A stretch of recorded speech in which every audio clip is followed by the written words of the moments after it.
ಇಂದಿನ ಪತ್ರಿಕೆಗಳ ಇಣುಕು ನೋಟ.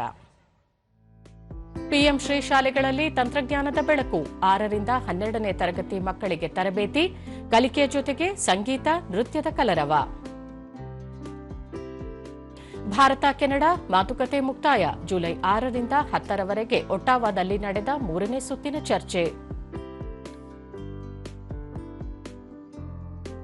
ಹೊಸ ಮತದಾರರಿಗೆ ಹೊಸ ನಿಯಮ. ಫಾರ್ಮ್ 6ರಲ್ಲಿ ಪಾಲಕರ ಎಸ್ಐಆರ್ ವಿವರ ನಮೂದಿಸುವುದು ಕಡ್ಡಾಯ.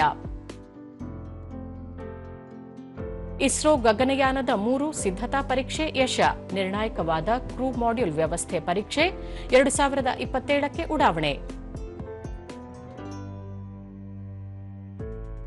ಫಿಫಾ ವಿಶ್ವಕಪ್ 4ರ ಘಟ್ಟಕ್ಕೆ ಕಾಲಿಟ್ಟ ಅರ್ಜೆಂಟೀನಾ.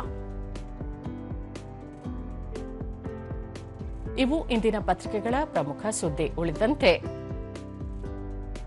ಮುಂಗಾರು ಮಳೆ ದುರ್ಬಲ, ಬರದ ಆತಂಕ, ತಾಪಮಾನದಲ್ಲಿ ಹೆಚ್ಚಳ.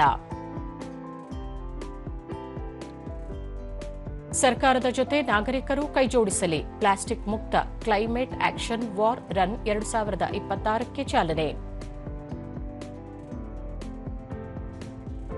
ಖಾಸಗಿ ಕಂಪನಿಗಳಿಂದಲೂ ಶೀಘ್ರ ಕ್ಷಿಪಣಿ ನಿರ್ಮಾಣ. ದೇಶೀಯ ಉತ್ಪಾದನೆ ಹೆಚ್ಚಿಸಲು ಸರ್ಕಾರ ಚಿಂತನೆ. ಭಾರತೀಯ ಕಂಪನಿಗಳಿಗೆ ಮಾತ್ರ ಅವಕಾಶ ಸಾಧ್ಯತೆ. ಶೀಘ್ರ ಜಿಬಿಎ ಅರಣ್ಯ ಘಟಕದಲ್ಲಿ ಡಿಜಿಟಲ್ ಸೇವೆ. ಹಲವು ಸೇವೆಗಾಗಿ ಅರ್ಜಿ ಸಲ್ಲಿಸುವ ವ್ಯವಸ್ಥೆಯಿಂದ ಪರಿಹಾರ ಕಾರ್ಯಗಳು ವಿಳಂಬ.